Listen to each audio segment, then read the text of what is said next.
My boyfriend cheated in my apartment with my roommate's help, so I made them both pay. I found out my boyfriend was cheating in my own apartment, in my own bed, and the person helping him do it was the girl I split rent with. We weren't officially living together, but he basically lived at my place. He had a key, clothes in my drawer, his favorite snacks in my pantry. I was paying most of the rent and utilities, trying to be responsible, building my credit back up with a debit card that reports to credit bureaus, the whole I'm getting my life together package. Meanwhile, I was apparently running a free motel I didn't know about. A few weeks before it all blew up, I started noticing things. My comforter looked like someone had been lying on it when I hadn't been home all day. My perfume kept moving. I found a random hair tie under my bed, and it definitely wasn't mine. I asked my roommate if she'd been in my room, and she brushed it off so fast it felt rehearsed. I tried to gaslight myself. Maybe I tossed the comforter. Maybe I moved the perfume. Maybe the hair tie was old. You know that stupid little voice that doesn't want to admit your life might be on fire? Then came the day everything snapped into focus. My shift got cut early, and instead of getting home at 6 p.m. like usual, I walked in around 2. The second I opened the front door, I knew someone was there. The air was different, heavy. My heart started pounding before I even touched my bedroom door. I opened it, and there he was, my boyfriend, in my bed, with another girl. Not cuddling, not talking. They were fully mid-cheat, both of them frozen like deer in headlights. I stood there just long enough to make eye contact with him, then calmly stepped back and looked into the living room. My roommate was on the couch, scrolling her phone like nothing was happening, pretending she couldn't hear what was going on in the next room. Her face went pale when she saw me. Turns out she'd been helping him for weeks. Whenever I left for work, she'd text him, "She just left," or "You're good." She let him bring girls into my room, into my bed, and then sat in the living room pretending everything was normal. I didn't scream. I didn't cry. Shock does something weird to you. It makes you cold. I told the girl to get dressed and get out.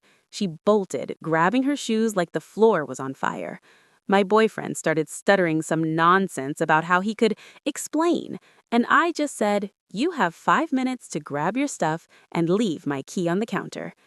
He tried to turn it on me, said I'd been too busy lately, that we'd grown apart, that it just happened. I just stared at him and said, "The only thing happening is you leaving." He left, key on the counter, door slammed. Then I turned to my roommate. She tried to play dumb. I didn't know, I thought. I cut her off. "You let him bring girls into my room. You texted him when I left. You knew exactly what was happening." She started crying, swearing she was just trying to stay out of it, and that she felt bad but didn't want to get involved. I told her she'd been very involved. I gave her 30 days to move out. That should have been the end, but the more the shock wore off, the more the betrayal set in. Not just the cheating, the fact that they'd used my space, my things, my bed, while I was out working, trying to improve my life. They turned my home into a joke. So I decided if they wanted to play dirty in my space, they could pay motel prices for it. First stop, the lease and the utilities. I dug through my paperwork and realized something important. Everything was in my name. The lease, the Wi-Fi, the electric, the streaming services. When I moved in, I'd been the responsible one. I handled the grown-up stuff, while my roommate just sent me her half when she remembered. I called my landlord and explained that my boyfriend had been staying there unofficially and that my roommate had been letting unauthorized guests in while I was gone. The landlord was not amused. New rule: no more extra keys, no more unauthorized overnight guests. Any violation would be considered a breach of lease from that point on. Then I quietly changed the Wi-Fi password and every streaming password I was paying for. Netflix, Spotify, everything. She tried to log on later and texted me, "Hey, is the Wi-Fi down?" I replied, "No, the free ride is." Next, I went through the apartment and took note of what was actually mine. Couch? Mine. TV? Mine. Kitchenware? Mostly mine. The nice air fryer she bragged about? Also mine. She'd contributed decorative pillows and a crusty bath mat. So I started packing. Not her things, mine. Anything I had personally bought, I boxed and labeled and stacked neatly in my room. The living room slowly turned from cozy shared space to college dorm starter pack. Then came phase 2, financial consequences. Remember how I said I'd been working hard to rebuild my credit and finances? I wasn't about to let their trash behavior screw that up. I pulled up our message history and bank transfers and made a neat little folder. Screenshots of every time she forgot rent, every late payment, every "can I send it next week?" I printed it out. On day 3 of my little revenge project, I sat her down. "I talked to the landlord," I said. "He knows what's been going on. You're not just leaving because I'm mad. You're leaving because you violated the lease." Her eyes widened. She started panicking, asking if this would go on her record and affect future rentals. I shrugged and said, "You should have thought about that before you used my bedroom as a group project." Then I slid the folder across the table. "These are all the times you were late or short on rent and utilities. I covered you because I thought we were friends. You have 30 days to pay back what you owe. If you don't, I'll be taking this folder to small claims court, and I will win." She flipped through the pages, her face getting redder. She called me petty. She called me vindictive. I told her I was just being responsible, something this whole situation taught me she doesn't know how to be. Meanwhile, my ex tried the classic cheater tour. He texted from a new number since I'd blocked the old one. Long paragraphs about how he made a mistake, how he was going through a lot, how it didn't mean anything. He even tried to guilt trip me, saying he'd lost the best thing that ever happened to him. I sent him one message.